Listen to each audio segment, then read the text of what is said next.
Hey guys, this is how to fix BandLab app not working. So guys, watch till the end as I discuss multiple solutions, and for Apple users, I will show a step-by-step guide on the left side of the screen. So first thing that you will do is simply go to the Google Play Store and go for the search at the bottom and go for the search bar at the top and just search for the BandLab application. Now from here guys, instead of open, you should be able to see here update, and just simply tap on the three dots on the top right and make sure to enable the auto update so you won't have any issues.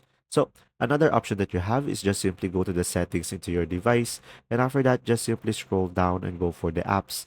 And now from here guys, just simply go for the application BandLab, and after that just simply go for the storage and tap on a clear cache at the bottom, and you should be able to fix it.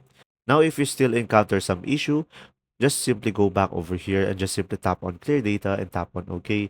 And after that, you should be able to fix it.